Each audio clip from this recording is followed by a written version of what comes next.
Guys, what's going on? We're here. We're live. Welcome to a brand new Poker Live podcast. My name is Jose Ingram1, aka Chicago Joey.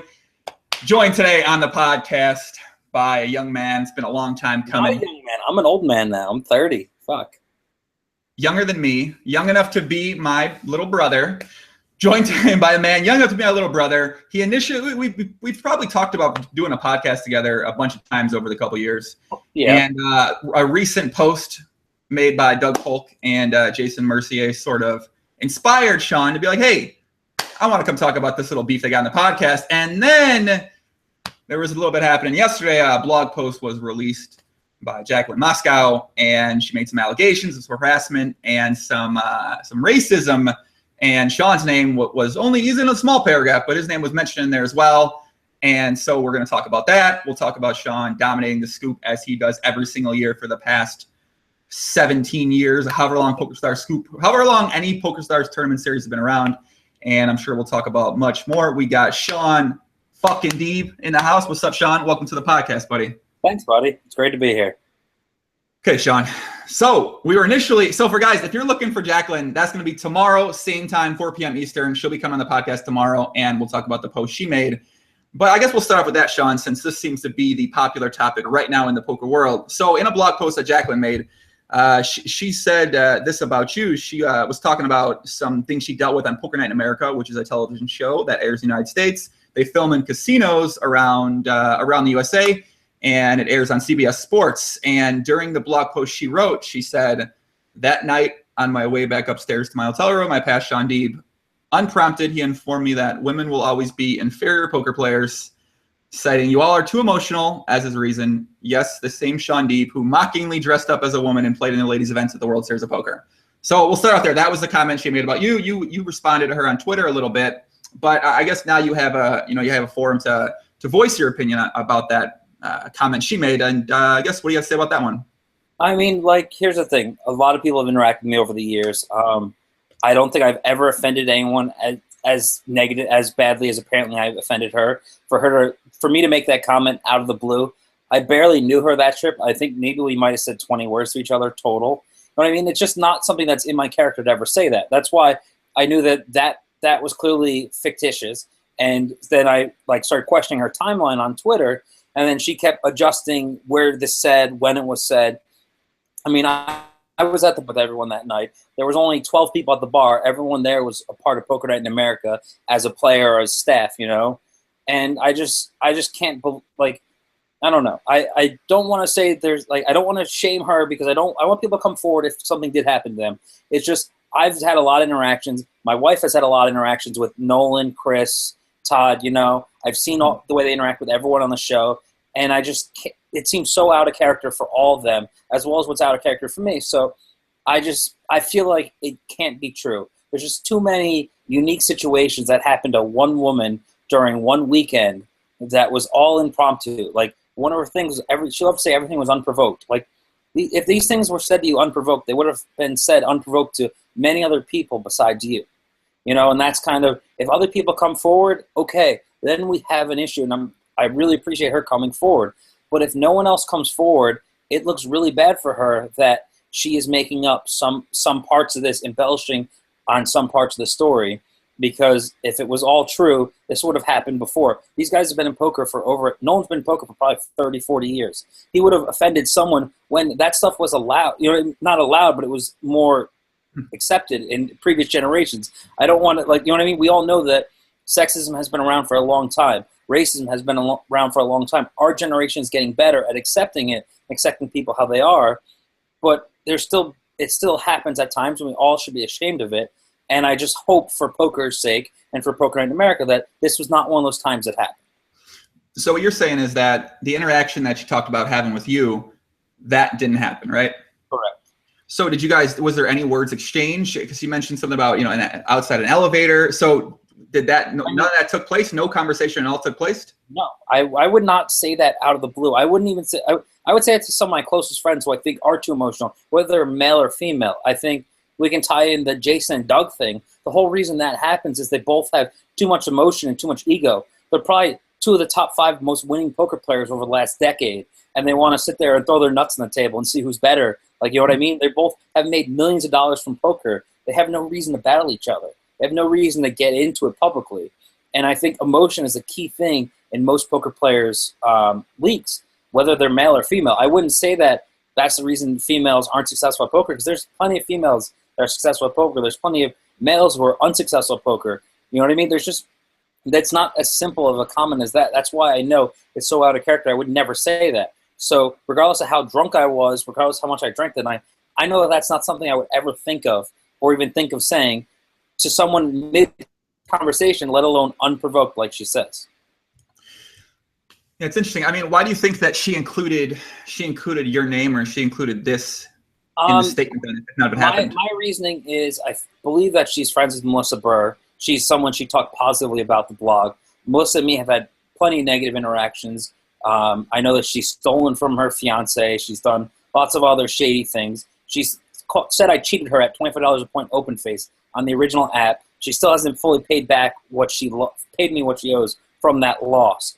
And she's consistently badmouthed me over the years. Well, I've been nothing but nice to her. And I didn't know that she thought I cheated her until years later when I was like, hey, can we settle up this debt? And she finally explained why. And I was playing her 25 a point, and I won, I think, like 40 points for certain, a few fantasy lands. And I beat other people for hundreds of points at 4 times the stakes, yet they didn't think I cheated her. So, I mean, and one of those people was Jason, who for one day Jason thought I cheated him, and she's convinced that Jason thought I cheated him. But Jason even apologized to me saying, I was just like emotional. I never thought you cheated. I know you wouldn't do that. So, I mean, she's obviously a piece of shit. She's obviously the type of woman in poker who takes advantage of the men she dates, which you know what I mean? And those are the people we need to avoid in poker, whether they're male or female. Anyone who leeches onto someone and siphons what they can and scams them and cheats them and does other shady, degenerate things, those are the people that suck in poker. Those are the people who owe everyone money. Those are the people who do all the other shit they do. And, like, yeah, I have a feeling she had some involvement in deciding to include me, because how much she personally hates me because I tell people exactly how she is whenever I hear her name mentioned. Interesting. Well, I guess the little bit I know about Melissa, I've always had some pretty good interactions with her. So I personally have not heard any of these things before myself. Is this are these things that are, I guess, well publicized, or people? I mean, they're kind of the people in the Borgata Parks crew who grew up with her, who know her well. Like, these stories are well aware with her ex-fiance and the stuff she's done to him. And then this, like, there's been plenty of interactions where she's like called me a cheater, and I'm like, listen, I was better than you at open face. I'm literally, at that point, I was the best person in the world at the game. You lost to me. You didn't even lose a lot of points. You actually probably ran above expectation. My win rate was probably more points than what you end up losing to me. But you're just totally oblivious that you were convinced by, I think, Barry Greenstein, when he thought everyone was cheating in open face, that I was one of the people cheating because I was beating everyone on the app. Well, just because I was beating everyone, I was also beating everyone live and the best player in the world at that version. So, of course, I'm going to win on the app. Well, I'm sure Melissa will have some things to say about that on the social media. So you're thinking that Melissa influenced Jacqueline to potentially include you? Yeah, and I think it helped the narrative, because then she's like, oh, look, Shaun played the ladies event. I played the ladies event. I had one of the best times of my life playing poker that day. I always enjoyed it. I had a positive experience. Only one person at my table had a negative experience of me being there. I made it fun. I actually became friends with it's funny how everything ties in. During the ladies event, I actually met Natasha, who's Jason's current girlfriend, for the first time 7 years ago. We became friendly. We hung out in Lebanon. Like, you know what I mean? I had plenty of positive experience in that ladies event. Yes, I was dressed in drag. It was not for the reason she said. I wasn't insulting women. I've always wanted more women in poker. I always think women, like, my role models in life are my grandmother, my mother. Like, I'm not misogynist. I have, like, background. There's just, I couldn't be a more, like, a poor example of misogyny just because I play the ladies event. If you look at my whole other track record, everything else has been positive. And supporting women, supporting family, being honorable, being, like, upfront. Yes, I'm outspoken about a lot of things, but I'm not against anyone. I'm not attacking anyone, and I just wouldn't say those things and do those things. Interesting. So I guess, did you see anything like this happen at the stop in Pittsburgh when she was interacting with any of the players, any crew, or anything of that nature? No. I mean, the only thing we had a disagreement about who had a seat, and she kind of forced her way. And that's why if you actually see in one of the images, it says Mueller/Deeb. Me and Greg, to make the piece, because she's new to the show, We gave her a seat, even though me and Greg were supposed to have seats, and we split a seat. Every orbit, we'd rotate who was in and who was out, just because she was putting up such a big stink about I'm here to play, etc. That we just said whatever. Me and Greg have been on the show a bunch. We're going to be on the show a bunch. We let the person the first time on the show get a little more exposure, because clearly she made a very big deal about getting her airtime, and clearly that was a key thing to her. Is she wanted fame, she wanted attention, she wanted to be known as a poker pro, and that's a lot of people early in their careers want that, and then people realize that's not as important as actually making money. Well, it's at this point in time, it's like a he said, she said, and both sides are very heated in terms of the comments I've been reading on support and against. There's people that are supporting, I guess, Nolan's side. There's people that are supporting her side, obviously. Well, I think in a situation. What? Go ahead. What'd you say?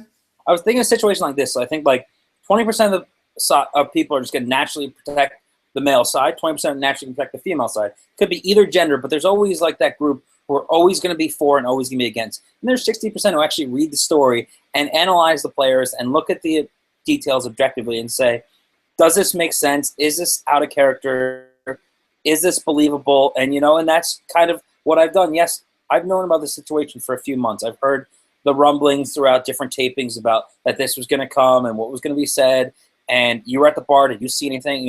And I was always honest over it. I was like, it makes no sense to me. It would have, if it did happen, it would have happened to someone else at some other time, most likely. There's just no way that she is the one person to have 4 negative interactions with the 3 hosts of the show and a player on the show.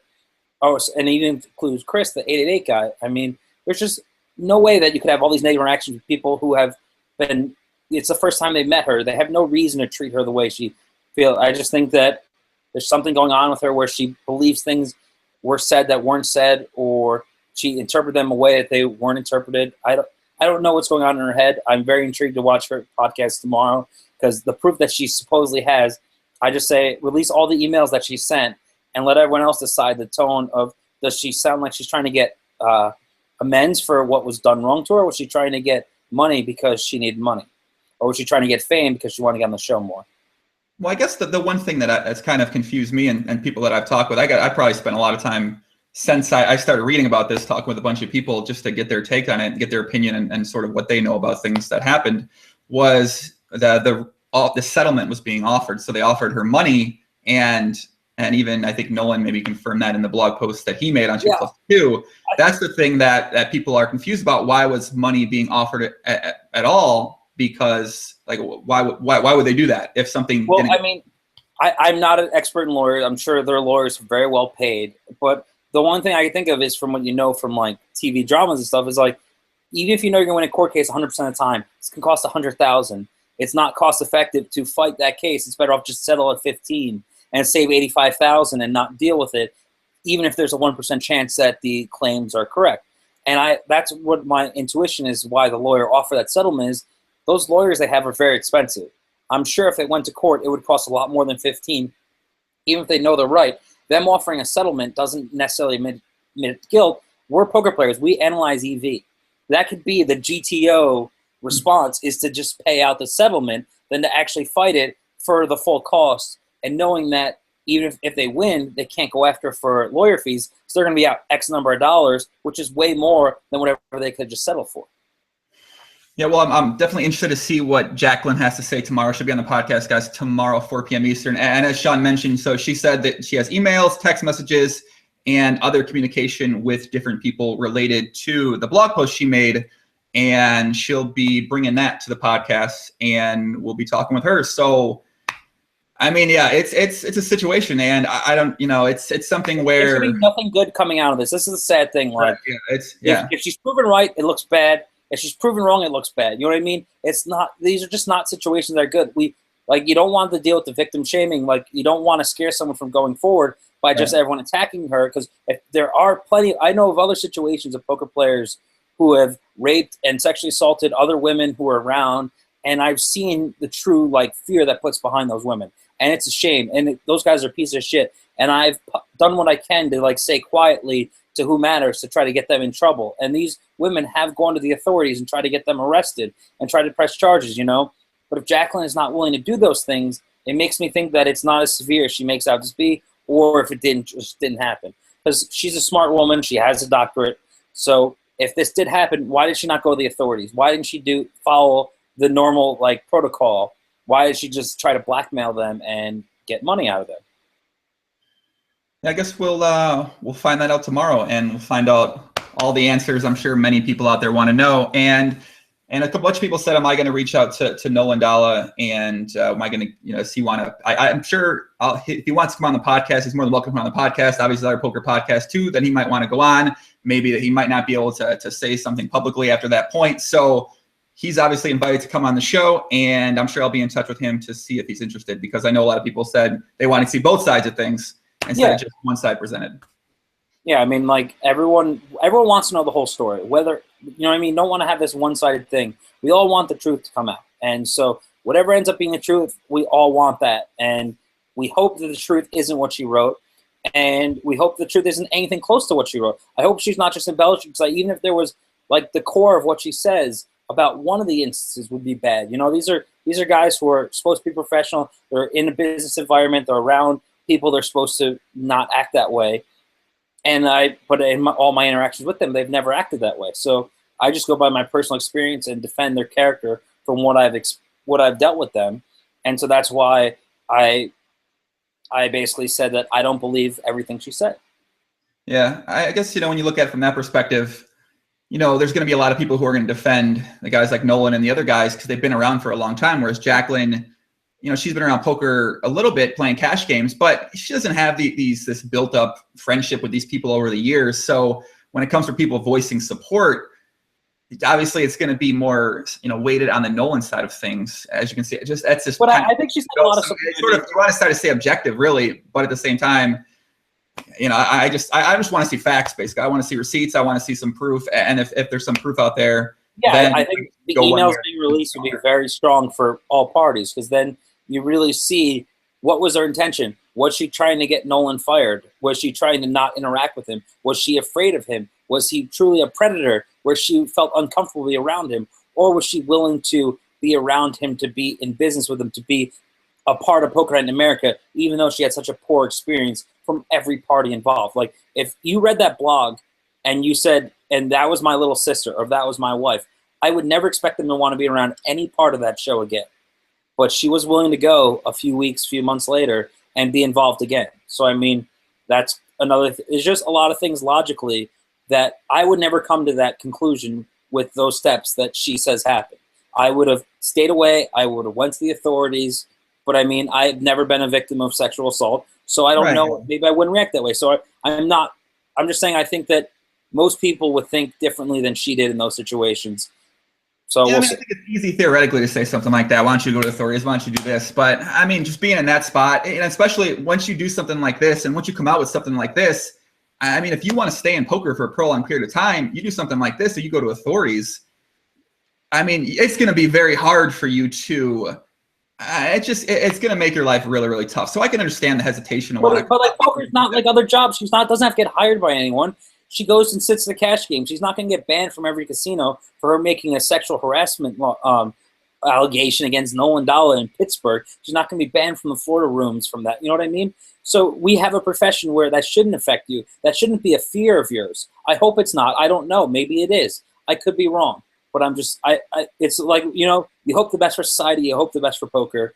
And I hope that no one who deals with a situation like that would think that they can't come forward because of the fact that it's going to hurt their bottom line down the road. I think that is not the way to think about it. I think that is wrong, and we should support anyone who wants to come forward, whether they're right or wrong. The thing about sexual harassment, it's all about how you feel. I mean, I own a couple businesses where we could have had those issues with employees, and I've warned my managers. I'm like, you are the authority. You cannot get anything that could be taken the wrong way. You cannot say anything inappropriate. You cannot ask these girls anything. We had to fire an employee over that because we could have got sued because he was telling some high school girls some inappropriate things. And so I've dealt with sexual harassment as an employer, as a business owner, and I think that I would deal with it the same way as a poker player. Support the women, whether it's women or whether it's race, anything. Whoever's being attacked, whoever's being, anything, just support that. And so let's support Jacqueline if there is proof. Let's support Jacqueline if other people come forward. But all I know is the one part of the blog I can refute is what you said I said. And so when I find one lie, usually there's more lies. It would seem to not make sense to tell 4 true stories and 1 lie in a 5-part story.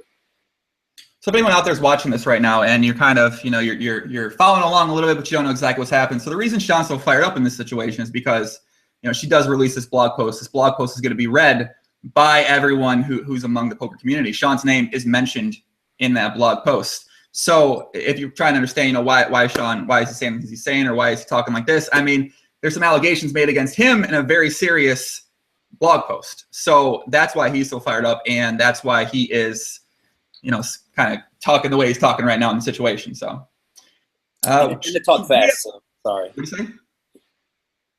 That was awful. I tend to talk fast, so I apologize. But, when I feel strongly about something like you're saying, I want to get my message out there. And I want other people to come forward if they had a negative experience poker in America. Male, female, any staff. Okay, if there's going to be a scandal, everyone come forward. Everyone come clear. Like, look at the Cosby thing. It really helped when the one person finally stepped up, and you have 20 women. So if other people come up and say Nolan Dollar was an asshole to me at the 1989 World Series, okay, that builds a character, basis. Yes, legally that won't affect it. And like the fact she brings up some Bellagio incident that no one denies. I mean, there's just too many details in that blog. If she left it simpler and just said, I was sexually assaulted at Poker in America, I would believe it, But it just seemed like she's trying really hard to convince everyone that she's the victim, that she had the worst experience ever, that these people are such bad people, that they are awful to religion, race, women, everything. Just across the board, terrible people.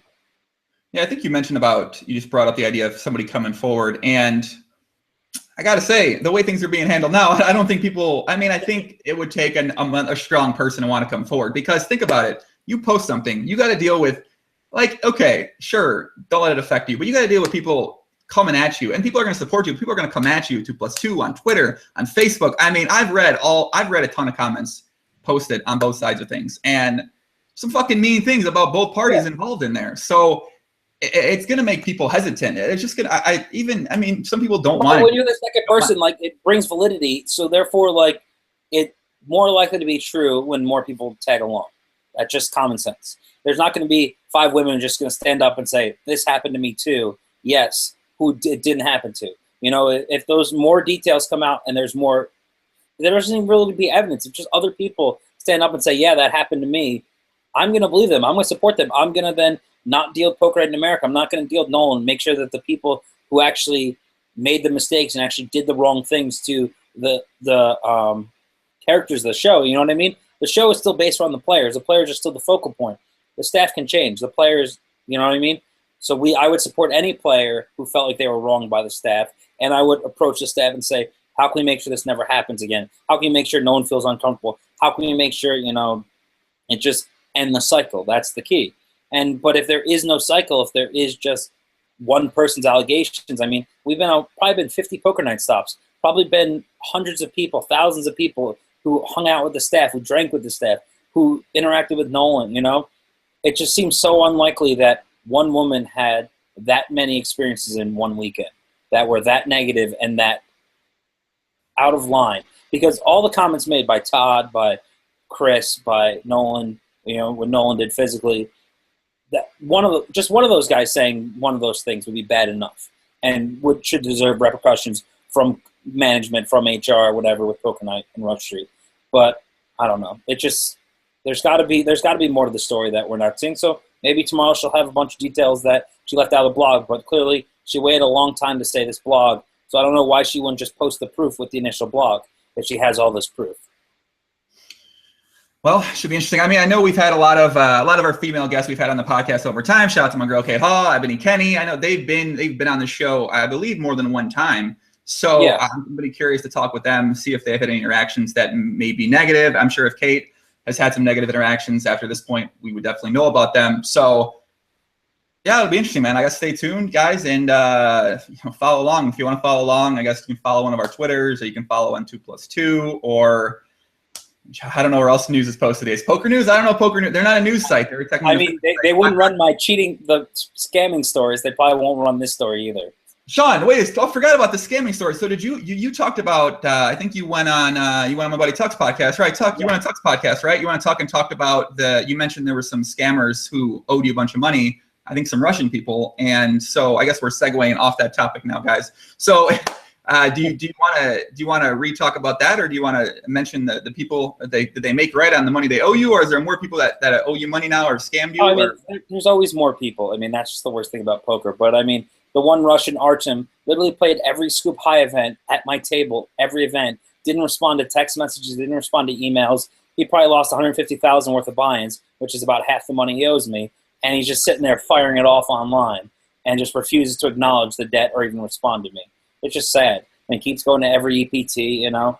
I don't know why these guys think it's acceptable to do that. So what was the real names? Artem Litvinov, Alex Kuzman, and Elliot Lesher was the other one I named. Ellie's been making some payments, so at least he's trying. So I do give Ellie a lot of credit for, after so many years, finally getting on some type of plan. So we'll see if we become square in the nearby future. Yeah, I think when I heard the Elliot Lesher name, obviously you're a bit surprised. Elliot Lesher has seen him on a lot of high-stakes poker episodes, poker after dark. I'm getting confused now. Poker after dark cash game episodes. It seems like, you know, the narrative was always a businessman and got a lot of businesses in Las Vegas and stuff like that. So I have to say I was surprised to hear that he was one of the people that owed you money for so long. But it also seems to be kind of commonplace, acceptable almost amongst the high stakes community, where when people owe you money, it's just sort of, you know, large amounts. It just sort of, I guess, yeah, there's not much of an urgency sometimes. Yeah, I mean, there's plenty of slow players out there, and it's sad because, you know, when you are doing things yourself, you know, you eventually don't realize you're being taken advantage of until it's years down the road. You're like, fuck, now I have all this money I should have that I just have on my phone as a debt. This guy who may or may not ever pay me. You know, it's just annoying when you're playing to know that, and you see these guys be successful, play tournaments, play cash games, when they owe you so much money, and you just never see any of it, whether they win or lose. So how does that work? So you're watching these guys play cash games live or online and play tournaments. Like, what is even the etiquette in that situation? I mean, I called him out of my table every time I was at it. But, I mean, he doesn't speak English that well. He probably could have chat off, who knows, but he didn't really respond to me. I had another person who owed me during Scoop I said something to, and me and him started talking for a while. So, I mean, that's the thing is you have so many people owe you, and they all like think it's only a few thousand or it's not going to be a big deal. It won't affect your bottom lines. But when I think I have 30 people right now owe me, you know, it adds up to a few thousand from every person and some of the larger amounts. So how do 30 people owe you? Is this people you're borrowing money to in games if they ask for money, or is it how does it become that number? I mean, everyone has a different story. Some that just borrowed money, some they were in a cash game, some that was an open face debt, some they need money on PokerStars, some I bought a piece of them. You know what I mean? Like there's some they just stole the money. I mean, there's 1,000 ways for someone to owe you money in poker, and obviously, almost every way I've had people owe me from. Interesting. I guess so. 2016. How are you handling things differently to avoid the situation where that happens? I mean, I try to only gamble with and loan to people I know will pay. I mean, I have 10, 20 people who have been super honorable. We've done large transactions one way or the other. We make, like Jason's one of those people. We make big bets, and we just always end up, you know, squaring up eventually. It may be a few months, but I know that I'm going to get paid. It's the people that spend a few years that you start to get worried that they're just never going to want to pay you back because they're like, whatever, he hasn't done anything for 3 years. What's he going to do now? Yeah, it's definitely I guess, you know, the one thing we've heard about happening, allegedly there was a Jungle Man Hitman situation. A couple people are mentioning that in the chat. I don't think that's a customary thing they do in the poker world, guys. So maybe, I don't know about that Jungle idea. Man's a special character. What he does, nobody else does. What the Jungle Man does, no one else does. Yeah. Do you have any special interactions with Jungle Man over time? Yes. This is my favorite story to tell. I guess I can tell on the podcast. So there's a story of Jungles living at Doug's house at this point, and he's like getting ready for the day. He like was staying over in a bedroom, and he just gets up, takes a shower, and brushes his teeth. He was in a different bathroom than his normal toiletry, so he used someone else's toothbrush. So he ended up, apparently someone's dad was staying in Vegas, and he was using their dad's toothbrush, so they got pissed off at him. Yelled at him like, what the fuck you doing, Jungle? So the next day, Jungle gets up, showers again, and uses the guy's toothbrush a second time. You know? That's just Jungle. Whatever's there is his. The world is Jungle's. Oh, the Jungle Man. The Jungle Man. Well, so you talked about Doug. So, all right, let's talk about the other thing. This was one of the main things you tweeted about, and there was a beef. A beef? I don't like that word. I'm going to think of a new word. There was a heated interaction happening between Doug Polk, WCG rider, debatably the best heads-up Miller Hold'em player in the world, and Jason Mercier. And so Doug, I guess, had Jason labeled as a bad regular on his Twitch stream, and got back to Jason. Jason said some things on Twitter. Doug said some things back to him. Jason challenged him to play other games outside of Nolan Hold'em online. And I don't know. So what's your take on this, man? So you're friends with Jason. What's your viewpoint on this thing? I mean, here's the thing. Those two guys have probably won more money than almost any other two people in poker in the last 10 years of our generation, you know, of the young guys. So the fact that they want to get an ego war publicly when they've been so successful and both made millions of dollars in all forms of poker. I played Doug heads up mixed. I think he's up small me. I played Jason mixed. I played Jason in open face. You know, they're two guys I've gambled with in a lot of ways. And it's just so funny to see them get into it when they both have so many better opportunities to earn than playing each other. They could literally sit anywhere else in Vegas, anywhere else online, and find a bigger edge. But they both just want to throw out their egos and their emotions and then get into it, you know? Listen, Jason is an all-around poker player and a genius. You know what I mean? He got offended by being called a bad brag at No Limit. No Limit's probably one of his worst games. I mean, triple draws, stud games, Raz, you know, everything. He's great at all forms of poker. PLO tournaments might be the best in the world, you know? And for him to be offended by one game, Doug calling him out on it, and just calling him a bad reg, which Doug is that evil empire thinks a lot of people suck who are very good winning poker players. So the fact that they think you suck doesn't mean you really suck. It's just, okay, you're not in the lab like they do, being a perfect poker player. You might make a mistake or two. You might make a slightly loose call, you know? It's not that bad. Jason's not going to lose money in the Scoop main event. He's going to be a winning poker player and all No Limit throughout the year. So it's just so silly that they got into it. But, I mean, it makes sense. It's like that's how they got successful at poker, is having that motivation, having that ego to constantly become a better poker player, constantly become a better player, and constantly make more money. And that's what they're trying to do. They both think that, like, I can outplay him, I can get an edge and make a bunch of money, because they both have so much money. So they could play nosebleeds like people don't really see in heads-up challenges, and it would be fun, but I think they're both better off playing other people. But who knows? They might just battle a little bit for the fun. Yeah, I think what you mentioned is probably why we've seen Jason be successful for so long. I mean, he was Supernova Elite back before I even started playing in 2005, 2004, 2006 or something like that. And, you know, one of the big things I always wonder, and one of the things I respect most about Jason is his prolonged success, his motivation, his work ethic in playing the online events, playing the live events, live cash. I mean, he seems like he grinds a lot, and he's been doing it for a very long time. And probably, you know, what you just mentioned, that motivation from someone making a comment like that, maybe that's what he uses to be able to last so long and to be able to have success right now. I mean, he's going to have success regardless of what people say. I mean, he's just really smart. I mean, me and him have sat there and invented games together and gambled, and he's always done well. And I just think that if it came to a mixed format, I like Jason's chances. But here's the thing. Doug can study games. Doug can solve games in a way that Jason can't. You know, Jason's not he's fully aware to admit that he's not the super math guy that, like, you know, Doug would be. Doug would just do all his GTO shit and play perfectly, whatever he thinks perfectly. But Jason will just figure out what he's up to and adjust. And Jason is a very, very good instinctual poker player. And I would love to watch the battle because it'd be entertaining, because there'd be some shit talking. There'd be a lot of fun hands. And I don't know. I'm sure they'll do it at some point, because they're not going to let this go to rest without figuring out who's better and let one of them quit first. Yeah, what game do you think they're actually going to play if it comes down to them playing? It will be a game, I would assume. It's the only thing that can be somewhat balanced, because I think that there's definitely 3 games that Jason has a huge edge on Doug on, and there's definitely 2 games that Doug has a huge edge on Jason. So it'd be fun. Well, I don't know if it'll happen soon. I mean, we could see something at the World Series. One thing I tweeted about was, you know, we're seeing a lot of these heated interactions on Twitter over the past month. I don't know. I have no idea what's fucking happened, but if something's gotten crazy into mean, I mean, you have the JC fight. I mean, things just actually start mustering into becoming something. You know, it's great. People just stop, like, they started backing up their shit talking, which is great for poker. So on that, do you think we're going to see some of this shit talk really backed up during the series? Because everyone's going to be out in Vegas. Well, Everyone. if you look at last year. There was all the shit talking with Hastings. I know it's a sort of subject for a lot of people, but he had all those bets. He had all the action going on, and you have the same thing with like the Dimitri Vanessa bet. You have other big bets going on. Crown Up Guy wine across book. Like this, people are becoming so degenerate at poker because playing the normal stakes they're playing is not enough. There's so many high rollers, super high rollers. Everyone wants to cross book. Everyone wants to book themselves. Everyone wants to pay bank at Timex prices. You know. Everyone just wants to gamble bigger.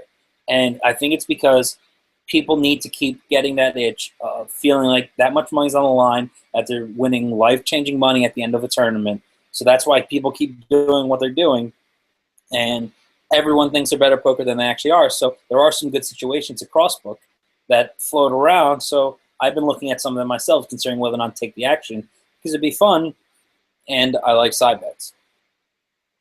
So are you looking to take that Fedor Holzkraut? So he tweeted out something about he'll take all side bets on mutually played no limit hold'em tournaments. I know no limit hold'em's not your best game. Events. He didn't just say no limit. He said everything. So I mean, that's why me and Gordo both responded. How many mixed events are you gonna play? Because we know he'll have an edge in straight no limit. But if he's playing 5, 6, 10K mixed, and there's only a couple big no limits, you know, we probably can offset that edge in the no limits by being better than at mixed. I mean, obviously, he'll become a great mixed game player if he focuses on it, but he still hasn't played enough stud and you know draw games to really figure out what his proper range is. He's just mimicking what he thinks is correct. So I guess when you talked about it, it sounds like you think that the degeneracy or the stakes people want to play for to satisfy that itch. You think it's do you think it's just a little bit out of line? Do you think it's not sustainable, or like it seems like you have not necessarily positive viewpoint on things? Oh, yeah, I definitely think it's not sustainable. I think everyone's going to go broke, keep doing what they're doing. I mean, but that's kind of – poker's always done that. The people without bankroll management, the degenerates, yes, they have some giant upswings, but they eventually fall. And they eventually go on a downswing. And if people keep gambling as big as they are, with all these super high rollers, everyone always hears stories about, I can't believe so-and-so's broken poker. And those stories will continue to happen because of the fact that the stakes keep getting bigger and the edges keep getting smaller. But yet people keep taking more themselves in these giant tournaments or giant cash games, thinking that their win rate is way higher than it actually is. So what are the main games that you're playing these days? I don't really know anymore. I played Scoop. I had a house in Philly. I was playing some mixed. But, I mean, now I'm just kind of chilling in New York, doing the family thing. I'll play some World Series, but I really don't have a set schedule. I don't really have a set game. I just kind of float. If I feel motivated, I'll find a tournament somewhere. If I feel motivated to play cash, I'll find whatever decent-sized cash game is running somewhere that's good. I'll just go there. And like, so I guess, what? How do you do it? How do you have that sort of approach, and then you go play Scoop? And did you finish first in the Scoop leaderboard this year as well too?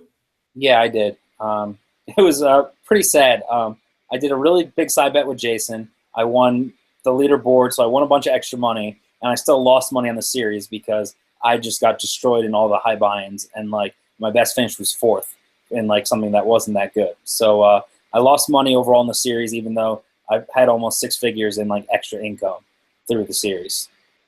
I think my biggest score might have been a swap. That's how bad it was. So how do you do it, though? I mean, I guess it seems like I didn't do it. Every year, man. You're at the top of the list. Every fucking year. How do you do it? It's because I play volume. I'm there's 7 people who play all the low, medium, and high events. So one of us 7 is always going to win the leaderboard. And that's why it was me, Jason, Vav Troy, Six Sense, you know, all these guys, because we all played all the events. If you don't play all the events, you have no shot of winning the leaderboard. There really is like less than 10 people who have a shot of truly winning it.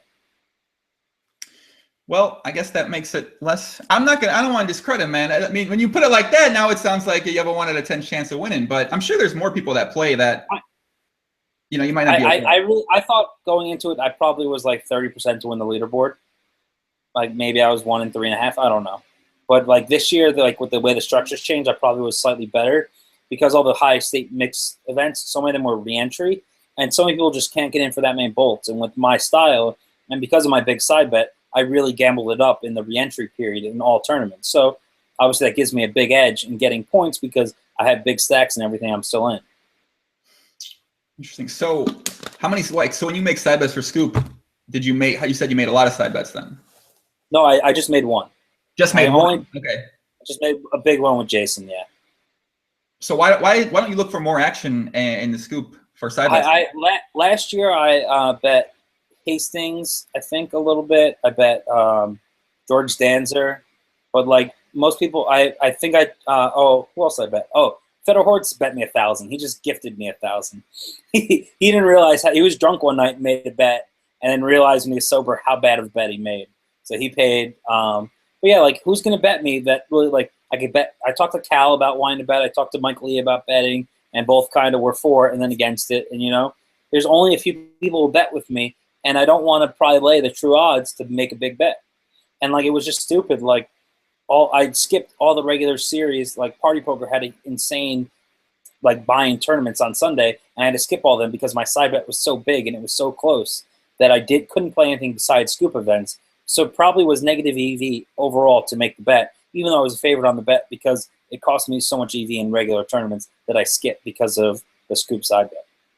So that's probably a reason why this year you decided not to do the same thing? No, this year I did do the bet, and I realized how stupid it was. Oh, so this was the year. Okay, so not last year. So this year you had more money with just the one bet this year than you did last year with all your bets. Oh, yeah, I had way more this year, yeah. I think I had like $10K last year and 50 this year. Oh, okay. But yeah, it came down to the last minute. I think you and Jason were really close, and yeah, we went 1 and 2. It figures the person. Jason made 3 bets: one with Bob Troy, one with Danzer, one with me. The biggest was with me, and obviously the only person he loses to is me. So he gets second place in leaderboard and still loses a bunch of money because he bet against the only guy who beat him. So yeah. So are you and Jason? Are you guys pretty good friends then? Yeah, we are. I might even end up staying with him this summer. I don't know yet. I haven't figured out my plans, and there might be a room opening up at the house he's staying at. Uh-oh, might be a room out there. I mean, it seems most times you hear people say they don't want to bet against their friends. You mentioned Evil Empire. I don't know how much betting they're doing amongst themselves, but it seems like the East Coast guys, the East Coast American guys, they love betting against each other. They love putting side bets on things. They love playing together. They still love gambling together. Yeah, I mean I play open face, and honestly, most of my like gambling is playing open face for either Jason or his kid Dan. Dan's probably my best friend in poker at times. So like I tend to gamble really big with my friends because every time I gamble with other people, I either gotten cheated or stiffed.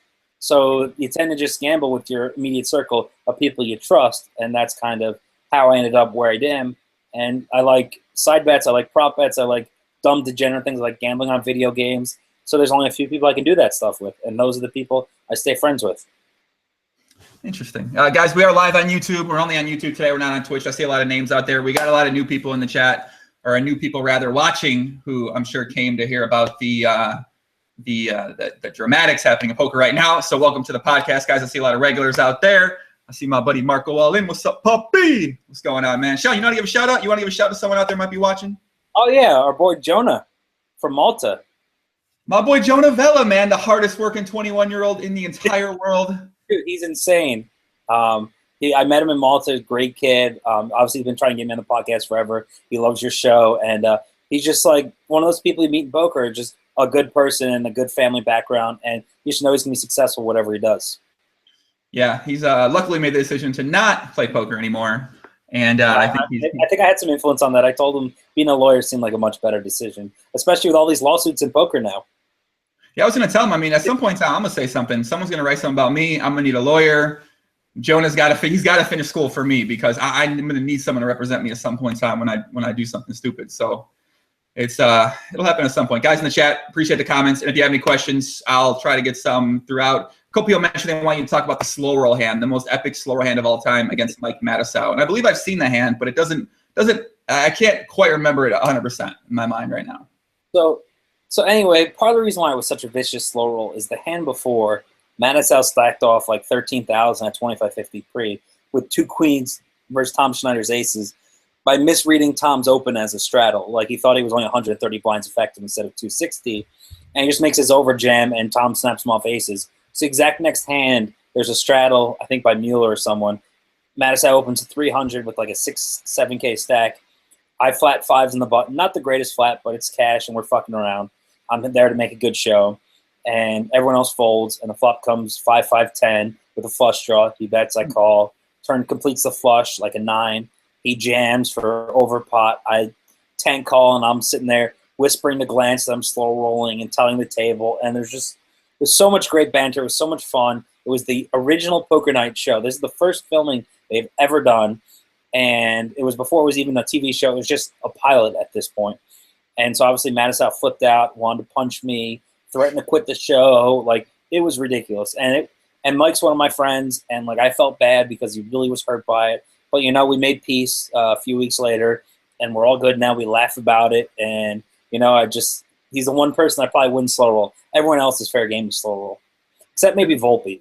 Volpe's always told me he'll fucking not be happy if I slow roll him. So isn't that Poker Night America? Isn't that what it's about? About having fun, having a good time, putting on a show? They don't really want people who are just gonna, I guess, not be too interactive at the table. Yeah, I mean, you look at the personalities they want. They want either you have to fit the bill. Either you're one of the crazy loose cannons, just like a big whale, a talkative guy like Phil Locke, a drunk idiot like Gavin Smith. You know what I mean? You got your characters, and it makes a good show. They really put on a good show, and they've really gotten some big names in poker and out of poker on the show, and they're always willing to try someone new and see if they fit in the cast characters. But sometimes people don't fit well at the show. They feel a little uncomfortable. The game's too big. They're not right in the cameras. They're not conversing. They're not really be entertaining. And then they just say, like, you got your shot on the show, and you just won't be invited back. And that's happened to plenty of people on the show. There's been plenty of people like me. Todd Anderson, the producer, didn't even know who I was going to that Turning Stone episode. The poker staff at Turning Stone knew me because I'm a local from a few hours away is where I grew up. They said, if you're coming here, you have to bring Shaun Deeb. And he was like, who's that? Nolan knew me, so Nolan put in good word. So they had me on the show. I played that interesting hand with Madison, and I ended up being on almost every show after that. But I easily could have never been on the show. Those are the things. I just did what they wanted. I made it entertaining. I gave them a good clip that they were able to use all over YouTube, got hundreds of thousands of views. And that's kind of what is needed for poker. You need to make it exciting. No one just wants to see these guys tank, fold. Tank, play perfect. Okay, make a hero call, make a huge bluff, do something stupid, make an idiot out of yourself. That's good TV. And that's what I've always tried to do on that show. I don't try to play my A game. I try to play my fun game. But I guess most people, their goal, they play poker is try to win money. And if they're not playing their A game, most of the time they're going to end up losing money. So it seems like a lot of those players who may have had that sort of approach to poker, they don't have the money to lose anymore at poker. So you don't see those type of people still really active in the poker scene. Yeah, well, I mean, like, the stakes are not huge. Obviously, 2050 is a big game, but it's not nearly as big as some of the games I normally play, some games I've played in the past. So I can still splash around at that limit, and I can still lose 20, 30, 40, in the game and be fine financially. And most people in the game can't do that. So, yes, you notice that. And some of the more interesting hands I've played has been me, like, bluffing some, like, media people. There was a hand where I got someone to fold King's Pre, you know what I mean? Like, stuff like that where I just know people are scared money, and I just go for it. I'm like, this is going to be really cool if it works. And when it works, it makes a good hand. The old poker media, shout out to Chad Holloway. I believe he's the one that folded Kings. No. That was Steve Ruddick. Wait, Steve folded two. Wait, how many people fold? Okay, Steve, did Chad make a big fold too, or was that just Steve? There's a funny story with Chad that I got to tell since my wife's watching. So Chad came to Poker Night in America at Sugar House first time. He did really well. He won like $15,000 in the game. Obviously, a huge win for him. He gets picked up from the game. My wife we have a house in Philly as well. So she comes to the casino one of the few times she's not babysitting. She's sitting down in a 1-2 game. Chad comes up. He's all patched out with Poker News and whatever other stuff he's got as patches. He sits down at her table, and my wife is a true shit talker. Like, I think I'm a shit talker. She was worse than me. So she's sitting there, and she's like, what? There's not a game in between like 1-2 and 25-50? Well, that's like Chad's normal game is 1-2, 2-5. So she starts laying into him. Now, Chad doesn't know it's my wife. This is a random chick in the 1-2 game, just giving him like so much shit about why is he playing this game, why is he wearing patches, what he couldn't win over there, And so go to dinner, and she's like, tells me the story. She's like, that was nice of you to send the guy from your game into my game. I'm like, what are you talking about? She's like, oh, the guy with the patches. I'm like, you mean the media guy who was like taking a shot and sold action? and I was like the one who's probably gonna write a report about the show about this bitch in the cash game who fucking laid into him. So had a lot of fun with that with Chad and my wife. So that was a good time. So but, yeah, Chad was. Did he write something about it? I don't think so. I think I made the piece pretty well the next day. So your wife is a shit. Does she randomly talk shit to people you're playing with often, or was that like a one-time thing? Oh no, that's happened many times. There was another instance where I asked her to leave the game in Vegas because she was too drunk and was just being loud. But like you can ask like Hastings, Jason, like she used to deal and just shit talk us like. And there was a time when she was dealing to me, Helmuth, and Jason in Jacksonville. When we first started dating. I think Helmuth lost like 70,000 in like the 30 minutes she was dealing, playing 300 a point open face. And then he finds out it's my girlfriend at the time. He's like, never fucking happening again. Never letting her deal. Like he was so freaked out. And she's like, listen, I want Shaun to lose. I'd rather see you guys win than him. He'll tip me. He's not going to give me anything. It's a lot of fun. And obviously she's an amazing woman, and that's why I married her. You East Coast guys love to wife up the dealers, Poppy. Hey, they understand our lifestyle. I could not imagine a normal girl. Oh, I guess we got some company. Get over here. Come here. Come here. Come here. Oh, this is our first child? Yes. This might be our first podcast child. What's up, Puppy? First podcast child? First podcast child, I think. What's up, Puppy? You got stuff all you eating cheese puffs, haven't you? That's mommy. Can you say Puppy? No. Oh, okay. He's not big on talking yet. He's stealing my cell phone. Thank you. I can't go with you. He's trying to pull me out. How old's the little man right now? He just turned 2 in May, I believe. Yeah, May. So we distract him. You don't know what you're saying. Yes. So how has having the 2-year-old, how has that affected your poker schedule, your approach to poker, and the way that you think about, I guess, gambling in general in poker? It sucks, man. It sucks to lose knowing that like you just lost 100,000. That could have been his college for a couple of years. I have another kid coming in September, so it's totally changed my mindset. Like I try to, like we talk about being degenerate and like having an ego. I try to really calm that down since having a kid because the expenses of a family are insane. So I definitely like spent a lot more in the last year or two, whether it's house, different things, trying to provide for them. And as a parent, you just want to spoil the shit out of your kids. So I keep doing that, and that adds up, especially when I get to travel way less. Yeah, I was say. So I guess that really affects your traveling because you probably don't want to leave your son home with your wife. I mean, maybe you enjoy that. I don't know. You probably don't want to leave your son home with your wife for extended periods of time. There's a PCA trip, so there's a World Series trip. So how do you approach those situations? Yeah, I mean, we tried to experiment a few stops with him. We got the house in Philly, helped for cash games, and then basically PCA was okay with him. But we took him to Vegas for TT's wedding. That went miserably. They drove up with me to Montreal. They left a couple weeks ago for a scoop. They left after a day and a half. So that was another failed attempt. So, I mean, it's just why I travel as little as I do is because I want to spend time with them. It sucks to go to the World Series, be away from them for 6 weeks. I mean, I was spending all day today with my son in the pool. I love doing that, but I also have to work. So there is no way to truly balance between the two. I need to go work sometimes. I need to be with family sometimes. I can't bring them everywhere, and it's unfortunate, but that's just the way it goes. So do you have anything else that you work on, or is your only work right now just playing poker online? I mean, I have some other investments, like I opened Firehouse Subs. My family owns some businesses I might get involved in. I've done a little real estate toying around. I've looked at other investments. I want some of that mailbox money, but until it really supports as well as poker, I still got to play poker here and there. So you said a Firehouse Subs. Shout out to Firehouse Subs, by the way. I've been there a couple times. I enjoy their sandwiches. So if you have that, is that just something you invest in? Is that something you're like a part of actively, or do you go there? Like, how's that work? Well, it was supposed to be a silent partner, but then there was a falling out with one of the partners, so now I'm much more involved than I want to be. But I mean, it takes a lot of focus, and it sucks because like I'll be at a stop and I'll get a phone call and have to deal with some drama there or some other bullshit there. So it's definitely a distraction, and it's an investment I wish I hadn't made, but I made it, so I still have money invested. So I'm trying to get the best return possible on my money. So does that take is that like a years down the road sort of thing, or is it something that you can sort of cut bait or cash out or sell your piece off of? I mean, I've looked at selling, but it's a very difficult market to have like acquisition happen. So I'm still looking at ways to be involved less, whether I sell some of my piece or whether I just totally give up or whether I just fold the business. I mean, I've considered many options in this situation, but as of now, it's operating and it's making some money. So we'll see if it keeps making more money.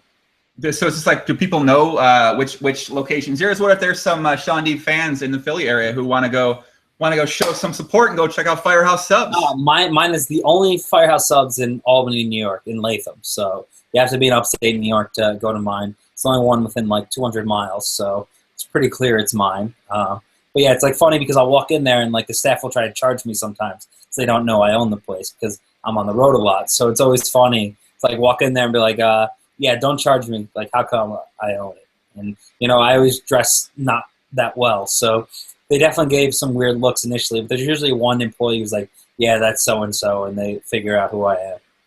That's gotta be pretty funny. You could probably go in there and troll them a little bit. Like, yeah, give me this, and just walk behind. Like, I own the place, man. You're wearing that shirt. Oh, I definitely like walked in the back and like been given some weird looks. Same thing at my family business here, Ted's Fish Fry.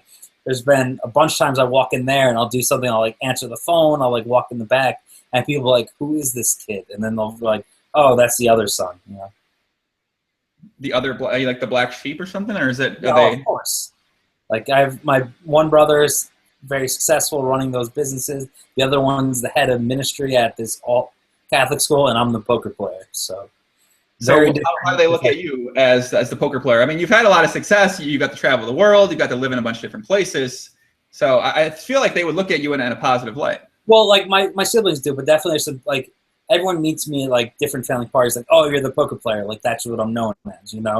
They know details about me, but it's just like they know about details from 10 years ago. They're not usually up to date of what's going on in my life. Like most of them didn't even realize that I moved back home a few years ago. Do you think it's do you find it something important to, I guess, maybe make an effort to keep your family up to date in terms of how poker is going for yourself? Or is it something that at this point in time you just accepted that most of your family is not really going to be up to date on and they're not really going to have much of an idea of what exactly your life is? I kind of like them being a little lag behind because it's always fun when they're like, oh, I heard you won this tournament. And it was like something that aired like 4 years ago. And I just always get a kick out of that. I like trolling people. So, but whatever. They know I'm still successful enough to provide for my family. They know it's been very good to me. I've been successful. And that's like what matters. And they don't really care how much I made in the last week. They don't care how much I'm down. They just know that I still have money and I'm still providing for my family. I like that. What's the World Series approach this summer? You mentioned that you don't know where you're going to stay. You don't know when you're going to go out there. Have you got? I know nothing. I'm the worst procrastinator. I'm enjoying my time so much at home. I want to stay home, but as soon as like I start reading updates about events and who's in, or I start reading Bravo and seeing what cash games are running, I'm going to want to be out there. But maybe I'll go for a few weeks, come back here for a week, and go finish it out. I don't know. Just whatever I feel like doing, I'll do. Luckily, my wife is supportive, and if I need to stay out there for 2 months, she'll let me stay out there for 2 months. If not, I'll be home. That's got to be very important because I imagine there's a lot of wives, girlfriends out there who that wouldn't be okay. That wouldn't be acceptable. We date poker dealers because they know the industry. Okay, so maybe I should find a poker dealer. What do you think? What's GTO out there for people that want to maybe pick up their poker dealer, Shaun? You and Chance, you guys know so well. So what do you think is the strat? Well, basically, there's video evidence of how I hit on my wife. It was actually a TV final table in Jacksonville, and there was an unknown Shaun Winter at the time at the table, and she knew Shaun from being a local. He was 18, and we started bantering back and forth, and I basically called her old, and invited her like to hang out with me. So we ended up hanging out eventually. So just shit talk them. That's the key, man. If they can deal with your shit talk and they deal with your lifestyle, that's the keeper. Interesting. Christine in the chat says, Joey, just get a female poker player and get over it if she sounds like a fish to you. That's one of the things I wanted to say is, like people are asking a bunch of questions on Twitter about like how to get more females in poker, and like I've supported any woman there's only one person I've actually ever like told not to be a professional poker player, and that's my wife. She wanted to be a poker pro. She thought she could pull it off, and I said, I can't imagine a relationship being successful with two people both playing full time. There's been very few of those throughout the years that are successful. It's just too complicated of a relationship, and there's too much emotional draining from both sides when you're winning and losing. Yeah, I think that's a good point. The emotional drain, especially if you guys are both downswinging. And I mean, I only really think about it from a cash game perspective.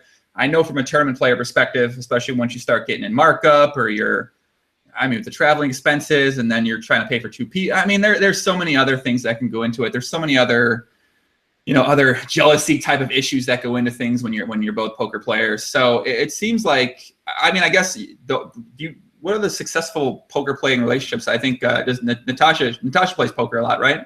Yeah, I don't know if they're successful yet. No, but I'm saying like Karina and Chip Jet, I would think of. I mean, Todd and Jen Harmon when they were like together, but there's like not many who've like stood the test of time. I mean, it's a very difficult it's very difficult being in a relationship with one poker player. I can just only imagine how much more difficult it is with two. Well, we might see Sam Abernathy and Olivier Bousquet. Oh man, poor Sam. Was a big fan of hers now, falling down the ranks. Why's that? I don't know. I'm just giving a hard time. Like she's just with Olivier. I don't know. He's a little old for her, I would think. Yeah. Hey, some women like. I don't want to say anything because I'll kick my ass. So there's no doubt about that. I mean, my money would have been on JC if I bet. JC's one of my boys, but that was an impressive fight. So I can see how a girl would be enticed by that.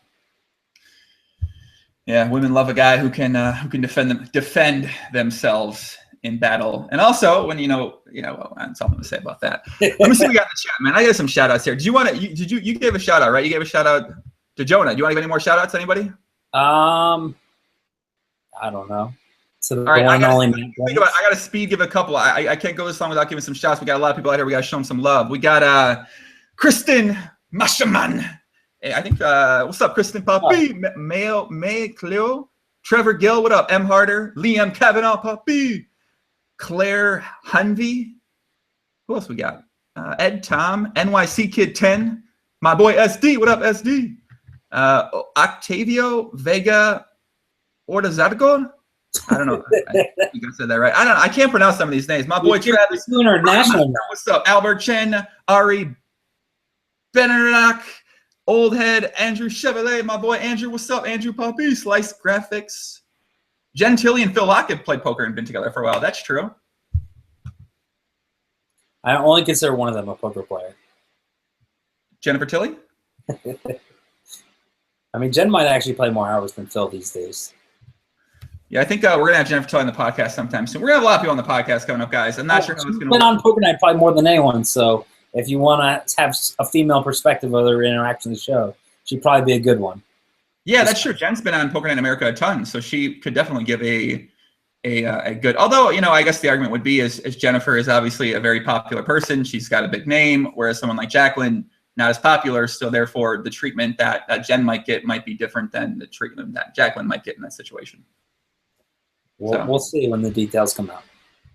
We'll see, man. I'm excited for that one tomorrow here. I'm very excited. Guys in chat, we'll take some questions, guys. You guys have in the chat. I'm looking at what I have written down. I kind of wrote down a bunch of stuff about the Jason stuff and the the Jason and Doug stuff. You saw Doug's comments about tournament players in general, right? Where he said tournament players, he can't surprise.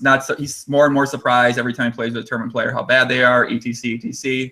Do you agree with his outlook on things, or do you think he is off base a little bit? So out of the loop of like Scoop, W Coop, World Series, a few WPTs, and that's about it. I'm not involved in tournaments like I used to be. So he could be right, he could be wrong. If it was as soft as he says, I think a lot more cash game guys and the hourlies would be better than what they are, because if everyone is as bad as he says, someone must be figured out how to play well in those, and someone should be crushing it. But it seems a different face every week. So I don't know. Yeah, I think that's what most people said. But I mean, I don't know. Like, I think about it from a playing turn. I don't know. I don't want to talk more about tournaments. I can't. Octavio says, "Who's the biggest douche in poker?" Oh, that's a good one.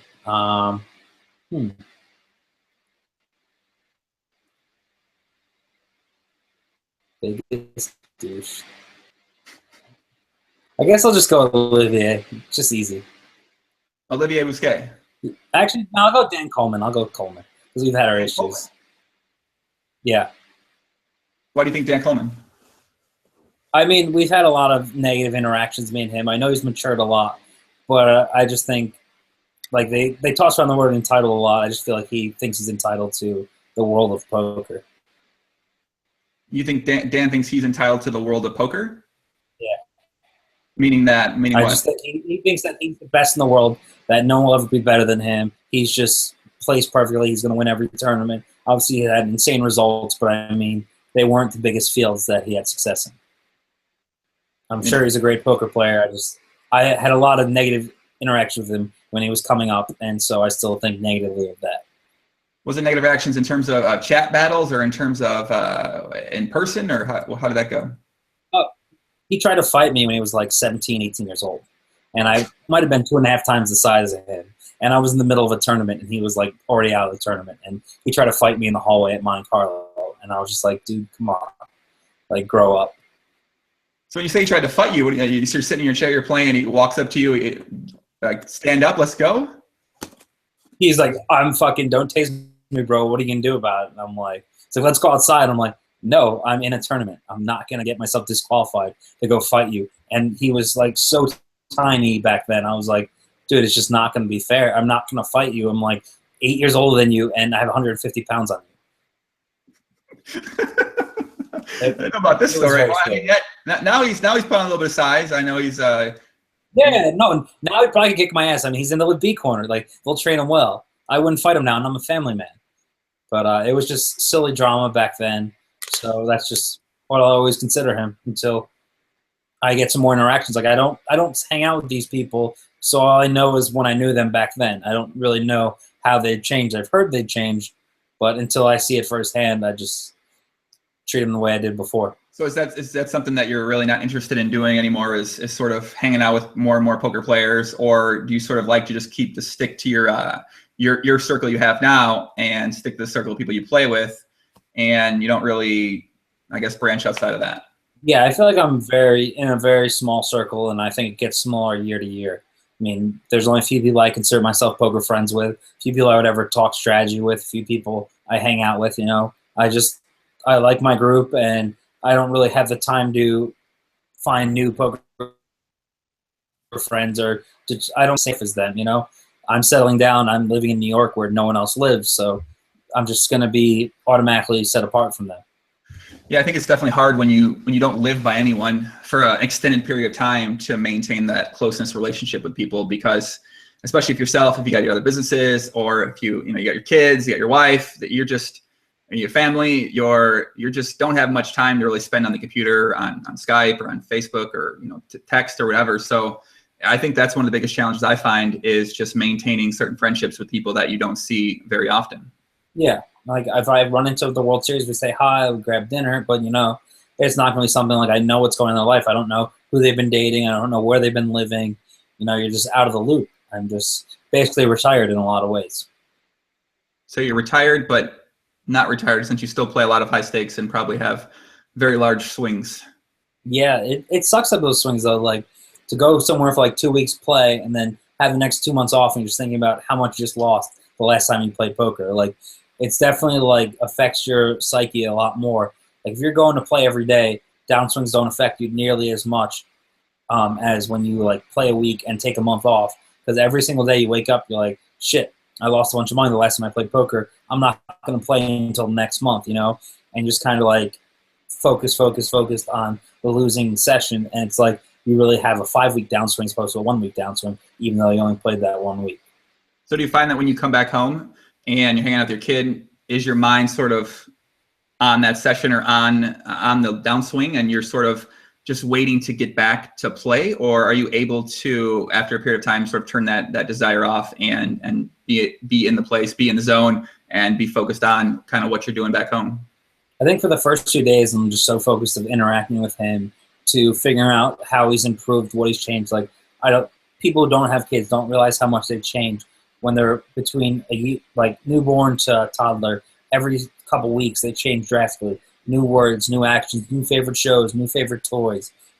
You know, my whole job when I come back from Scoop, being away for 3 weeks, is readjusting to what's he been doing, what's in his schedule, when's he waking up, when's he going to sleep, how can I help my wife?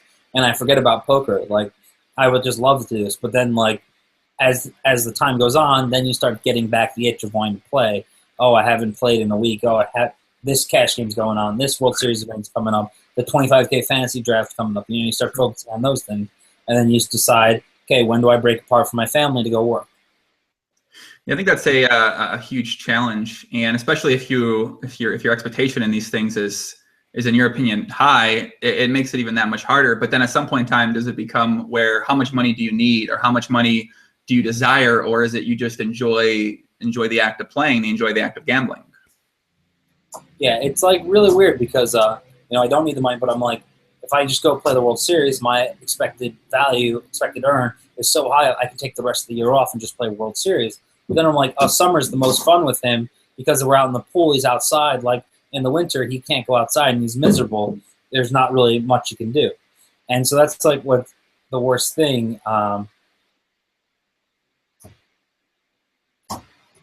Sorry, my son's trying to get in. Jonas says, is Joey typing with his brain? I'm not typing in the chat with my brain. You bringing me a water? Thank you. Want to come back on the podcast? Get up here.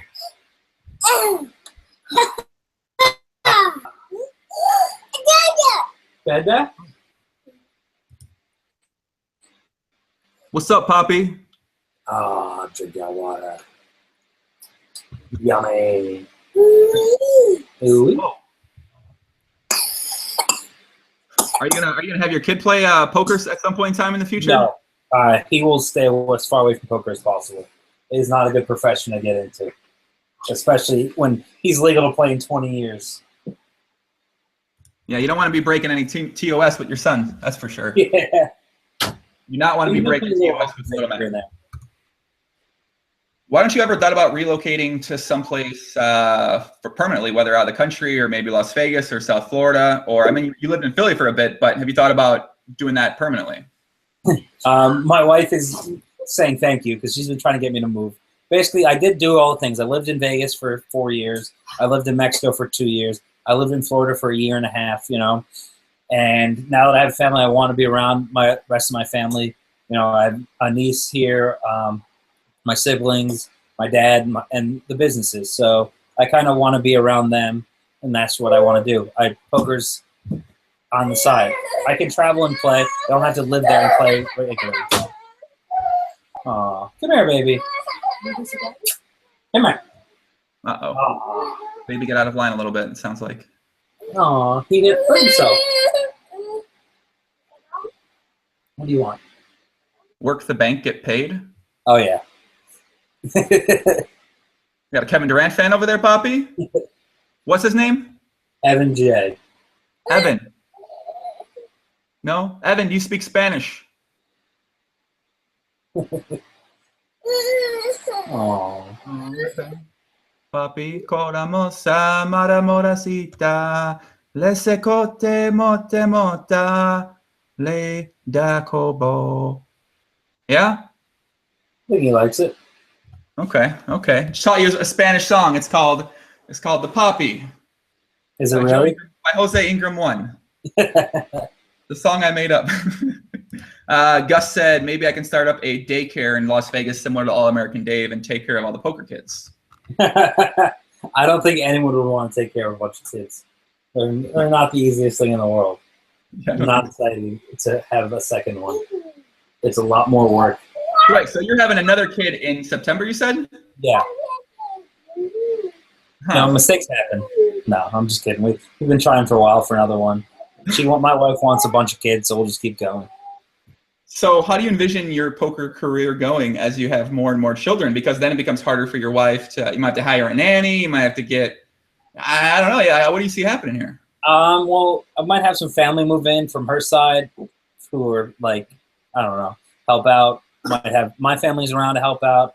We haven't really figured out. Like, there's a lot of experimenting when you get to that point. You keep like having kids until you hit the critical mass of having too many, and then you're kind of stuck for the next 10, 15 years. So, I don't know. I guess is business and entrepreneurship, is that something that you envision yourself doing permanently instead of poker, or do you see yourself always playing poker, always maybe going for scoop? I think I'll always do a little something. I think Scoop W Coop will eventually be phased out. I think the online kids will get too good for me. But I think the live World Series, play a couple cash games here and there, play a Poker Night in America stuff that's still around, stuff like that. I think I'll always enjoy it, and I'll just be like that. Maybe I'll be the next Rate-A-Lot, just come and just splash around, be worth hundreds of millions of dollars, and win the Scoop main and stuff like that. It's the way to do it. Yeah, isn't that guy worth $1 billion plus, the guy that won the Scoop main event high? Yeah, he's worth a lot. I don't know his net worth, but he's it's really funny. Years ago, I joked with him for him to teach me business, and I'll teach him poker. And now apparently he's better than me at poker too. But yeah, he's a super nice guy. I can't go with you. Poppy, need that Spanish song again, Poppy? Come on back, Evan. I'll give it to you one more time. Calm you down a little bit, man. Aw, see, him pulling my arm and wanting me to go hang out with him is what makes it tough to go to the World Series. I know. The one thing I like about, well, I like many things. The thing, I'm the single mom girl grind. So anyone out there who ever tried it, I'm an advocate for it, because what happens is when you meet a woman that's got kids already, you get to go do fun shit. The arcade, you get to go to the park, you get to go play in the jungle gym. There's like a lot of positive benefits for guys out there who, if you want to date a single mom. So a single dad, I don't know anything about. We don't have any women that watch podcasts anyway at this point. So well, you better have a few coming up now. Yeah, I feel like tomorrow it's going to be, the ratio is going to be bumped up a little bit. Normally it's 97% men, shout out to all the men out there, and 3% women, shout out to the 3%. But tomorrow I feel like it's going to be interesting. We'll see. I'm going to dress a little nicer for it though. Yeah, I was going to say, you better not show any cleavage or anything. Don't want to cross the lines. I ain't saying nothing, man. That's going to get them coming. I know kids still watching. I ain't staying there. All right, let me see some more comments in the chat. We're gonna take couple more questions from you guys, and then we're gonna let Shaun get on with his day with his young son. Are you gonna have another son or a daughter? Another son, thankfully. Okay, good. How do I? Let me see. Art poker. Wait, that's not a question. How is Stars New Jersey going? Anyone playing on here?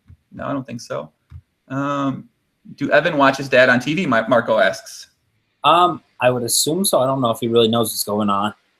I mean, he's watching Poker Night. We've had some streams up at the World Series final tables, or they were watching me play online, but he's a little too young to be aware of what's going on like that. Ed Tom says open-face Chinese stories with Ivy. So big summer, I was playing 3K a point, like me, 2 Macau guys, and Gus Hansen, and the Macau guys were betting 3K hand, which is regular, no fantasy land, but it was still a huge game, obviously, 4-handed. No, it was regular, not pineapple. And the main fish starts gambling 5K a hand extra on the side, him versus Gus. And then, Gus leaves, or he might have been betting on Dwan, I don't know. But ends up that Ivy starts betting on me versus the guy, and I'm far and away the best player in the game. So Ivy gets super excited. He's giving me the look like, you're going to print me all this money. Like, he kind of knew who I was, and he heard I was good at open face, but he just sat down at the table where there was so much money on the table. And he just starts betting on me. And then the rule of the game was, for me to play, I could get picked up by any Macau guy. So this Macau guy comes and picks me up after one hand after Ivy starts betting on me. Ivy, you've seen those eyes when they just stare down someone. He stared down this Macau guy for a good 20 minutes because he just cost Ivy probably about $200,000 an hour is what he just cost him by picking me up out of the game. So it was awful. Like, Ivy was so mad. He just knew he was going to print so much money betting, basically cross-booking me versus the fish of the game in open face. And it was pretty entertaining to see, how mad he got. So is there some sort of etiquette to getting into games like this? I mean, this sounds like a good game. I got to be honest. 2 Macau guys and Gus Hansen. This was a very special summer. These games have never came close to running, and they will never run again like they did. This was like the perfect storm of open face. People had just learned the rules. There was just enough money. The Macau guys were just getting to Vegas. Macau guys were just playing publicly.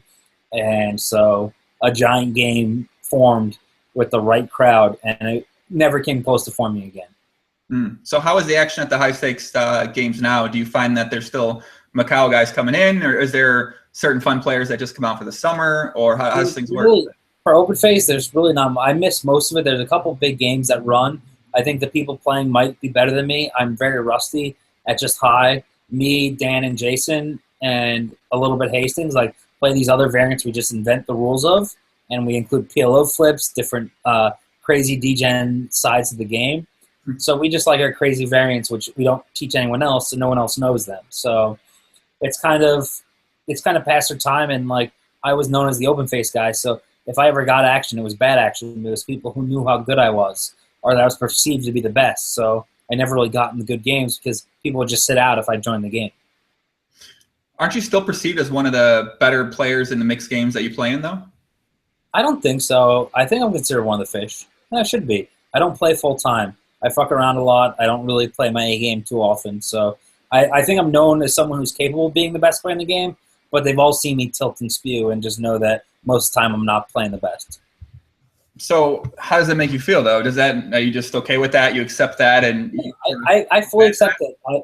I don't try to like be the I'm going to get every EV, make every correct decision. I try to have fun when I play poker, live or online. I try to splash around, I try to chat, I try to slow roll, I try to just enjoy myself. I'm there for entertainment value. The money is the second source of enjoyment for me. So if I win or lose, no big deal. If all this was on Twitter, I would have put the hashtag how rich like at least 35 times this podcast, man. How rich? I mean, come on, Poppy. I used to be rich. Then you have a family. You become less rich very quickly. Well, I'm sure I'll accidentally get there one day. Let's see. Jonah Vela says, what is strategy for Shaun to not have his kid want to play poker? A, make it clear that he is banned from poker. B, teach him poker and the good things about it and control the environment like that.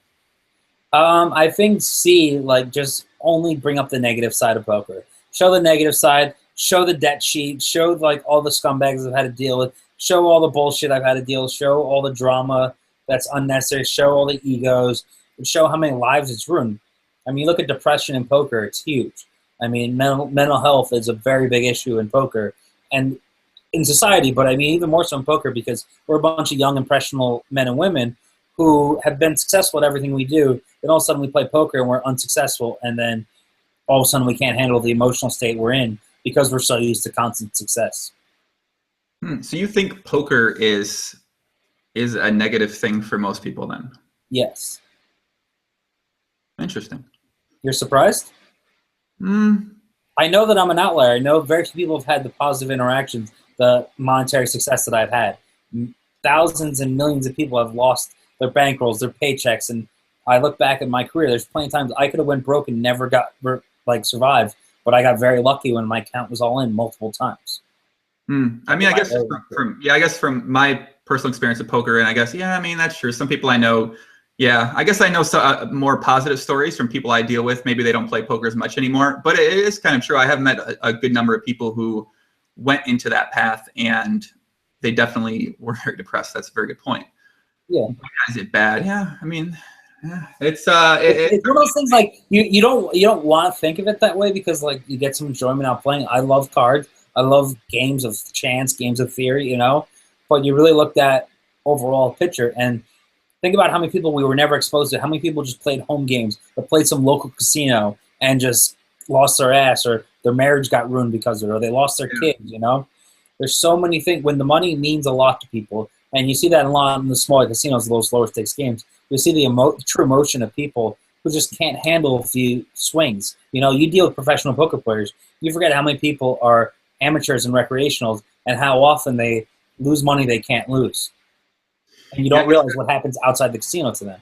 Right. I think that's something that I know I haven't really been exposed to, those people and their stories and what they go through. But I remember back in the day when I was 21 and young and dumb, and I would take my money I made at work and I would go to the casino and lose it all at the 1-2 game. And then I go back to work. I was like, right. I was always on talking about driving off the bridge and, like stuff like that. So I can definitely understand, shout out to 21-year-old me, but I can definitely understand that I'm sure many people are like that out there because it's very hard to win at poker, contrary to what Daniel Grano might say. It's not very easy to win at poker. And I think, and obviously the stats show that, 95, 96, 97% of people lose at poker. 3% of people win at poker. There's a lot of people that are losing at poker, and it's a fun game. It's addicting. You win sometimes. You have that memory of the times you won. And yeah, it's a good point. So I guess, should you think advocating for people to play poker is bad then? I mean, something like a podcast, I mean, this is kind of a negative. I kind of always tell people, I'm like, and I think I told Jonah the same stuff. I was like, if you get into poker, realize it's not going to be profitable for very long. Get the enjoyment, get the traveling side of it, understand the benefits of the game. Do not think that it's the sole profession. Because, I mean, I have a family. In 10 years down the road, I probably won't be able to make money at poker anymore, or I'll choose to make money somewhere else. So I need to be aware that this is not the job you play for 40 years and retire. How many poker players do you see get to their retirement age, How many eventually just get burnt out? I mean, surviving 30, 40 years without going broke multiple times, there's very few people in the high-stakes community who's ever done that. Yeah, I think the GTO thing to do is to play poker, have success, in theory, have success while you can, and then sort of figure out a way to transition out of things. And, discover what your passion is, discover what you really enjoy doing. And, I mean, me personally, I really enjoy playing still. So I'll probably always play PLO. I still enjoy playing, but it's still being aware that eventually part of the enjoyment is winning. And when you stop winning, I think your enjoyment level is going to drop drastically.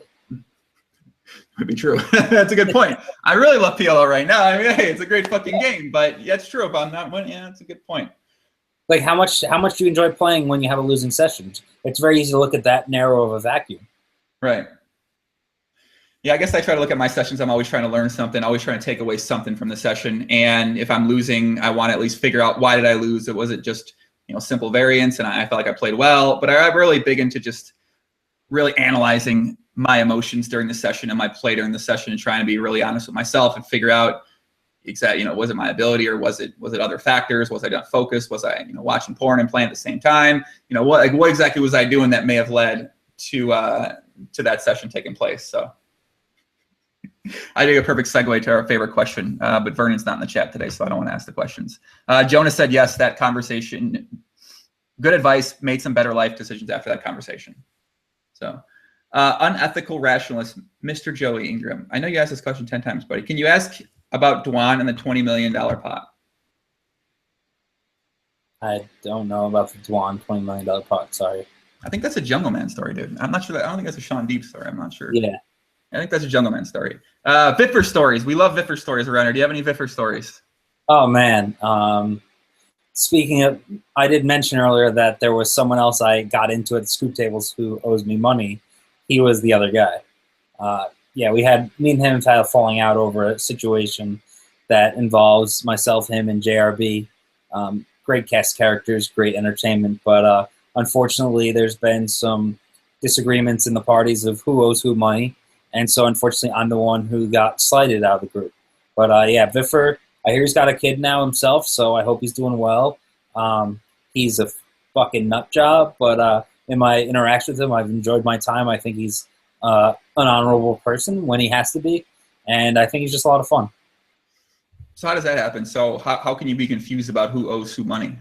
It's basically JRB beat Viffer out of money at pool. Viffer claims JRB owes him money from something else. I did not know about that something else. I bought the Viffer debt because I had some transaction going on with Viffer. And basically I bought the debt, and then Viffer claimed that he was never paying up on the debt to JRB, so therefore he was never paying up the debt to me. So we've been discussing this for the last few years, trying to get arbitration of some kind. Yeah. Last few years? Jesus, man. I work slow. I guess so. How rich, man. So do you play in those JRB games at the Aria over the summer? I played when they were smaller. They're too big now for me. I mean, they're getting so big. It's stupid amounts of money that pass through the table. Are they playing no limit, or are they playing mixed games? No limit. Like, I think it's like 3, 6, 12 or 1K, 2K, 4K. I don't know. They're just, whatever they play is just, it's too big for everyone in the game, pretty much. 1K, 2K, 4K, no limit hold'em. That seems There's been some big games when some of those Macau guys come into town. Well, it should be an interesting summer. Are you projecting a lot of cash games this summer, a lot of action, or is it what do you think is going to be out there? I don't know. It's like last year I thought I was going to play all cash. I played all tournaments. This year I'm kind of on the fence. I haven't really studied the schedule, but I hear from what people have said it's kind of a smaller schedule than usual. There's a bunch of really small no limits and PLOs that are under 1K. I can't imagine myself wanting to go grind those tournaments. So I'm going to go play cash, and I don't know, the games I play in cash in like AC and Borgata are really soft. I mean, AC and Philly. So it's like me grinding cash games in Vegas. I'm like, this is stupid. I should just go to Philly for a week and play much softer games. So we'll see. I might just end up playing open face with my friends. I don't know. I'm not very good at planning ahead. When I get out there, I'll feel motivated to play one or the other. I'll do that. But I'll probably just do a hybrid of a little bit of everything. So when there's the super high cash games running, the mixed games, do you always play those, or do you feel the desire to play those, or how does that work? Do you want to play a step lower, or like what's your approach to that? I mean, I used to play the biggest games, but now they're playing like 15-3 plus. It's just too big for me, and I don't deal with selling action or being staked, so I kind of just play smaller now, whatever reasonable stakes games are running. But I don't know. We'll see. It sounds like you. I mean, you obviously have to have an ego if you've had so much success at poker, but it sounds like it's not as big as some other players we might know. And it used to be a lot bigger, right. But nowadays it's just like having a family. Like I don't want to deal with a $500,000 downswing or $1 million downswing in 3 cash game sessions. You know, I used to be able to handle that because I didn't have the expenses. But now when you have businesses, houses, cars, childcare, you know, multiple people being supported by you, that's a lot of money, you know, that you need to spend per year. So being aware of what your yearly nut is and planning ahead for that is kind of why I've stopped having the swings that I've had in the past. The Waffle Crusher, is that still a nickname you use, or is this an old school nickname? That's the old school nickname, but it's got a lot of reminiscence. Every time I play online, still got the same image, rocking the Waffle Crush. But you know, that was my staking group with me, Thayer, and Vivek. We had a bunch of sick poker players with us, and we lost a bunch of money. So what do we know back then? Interesting, man. We got anything else we want to add in here, Shaun, today? I think we covered everything that was kind of important. Yeah, I think we got the big things out of the way. Jonah said, shout out to Jonah, man. Jonah showing all I love in the chat. Any poker goal? Let's be the last one, then we'll wrap it up. Any poker goals still left for Shaun? Maybe to get sponsorship deal finally. I don't know. It's not something I'm looking at, but it's kind of like the one thing in my career that I wanted to have early on. I'm not making it a goal nowadays, but it would be kind of cool to finally just get some passive income from poker. How have you not got a sponsorship yet? Not by any of the small casino? I mean, it seems crazy you haven't got some sort of sponsorship yet. I mean, the only official offer, I mean, I had like negotiations, but the only initial offer was like PokerStars Online before they even did it. They wanted me to be like the captain of online, but not pay me anything extra. So I said like, and they wanted exclusivity. I was like, Full Tilt was worth a lot of money per year to play on. So the amount of money they were going to give me was like 10% of what I would make a year, I thought, on Full Tilt. So I would never bother taking that sponsorship deal.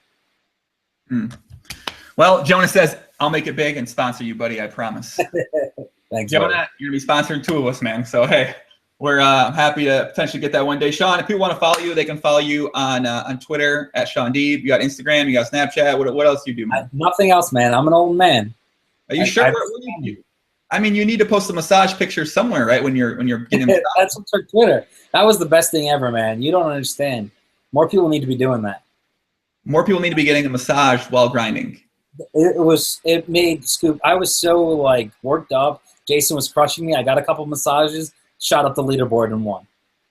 Let me ask you a question, Shaun. If I was getting a massage right here tomorrow during the podcast, so I was laying down getting a massage during the podcast, what do you think there'd be some sort of like thing, or you think that'd be in line? I think that would be totally acceptable, man. You got to be relaxed. You got to be on your game. You got to be mentally stimulated, so you need to relax the body so you don't waste excess energy on it. What do you think? Yeah, what should be my GTO preparation for tomorrow? Tomorrow, man. Yeah, tomorrow. People are like, you nervous, Joey? You nervous? I think Sam Abernathy said I moved my hair appointment back, and she thought it was today, and she fucked up her hair appointment. I mean, yeah, people are excited about this one, so maybe I need to figure out some GTO. I mean, my advice to you be, you know, some of the people came forward to me. Maybe they'll come forward to you and just kind of say, anyone's had interactions with her or any of the accusers, you know, let's get a whole picture story of the characters involved instead of just their dictation of one weekend's events. My girl Kate Hall says, massage during sexual harassment pod equals not GT. Oh, so I got to take Kate's. Listen, Kate, that's my go-to person when it comes to anything related to that field. So I gotta just take her word on this one. No, she'd be too distracted if you're getting a massage. Yeah, yeah, maybe. I don't know. I mean, if I can 24 tail a PLO, I feel like I can get a massage and have a conversation. Actually, you know what? I've been known to have too much stress. I've been known to have really great conversations during massage with my massage therapist. Yeah. On many in a whatever. Story for another time. Let's wrap it up, Shaun. If you want to follow you on Twitter, check it out, Shaun Deeb. If he'd be out in the series, he'll be grinding. If you see him, go say what's up, man. Go try to fight him like Dan Coleman tried to do, allegedly. And yeah, man, that's it. Shaun, thanks for coming on. I appreciate finally making it happen here. All right, glad to be here. Guys in the chat, much love. Be back tomorrow, 4 p.m. Eastern with Jacqueline Moscow. I'll see you guys later.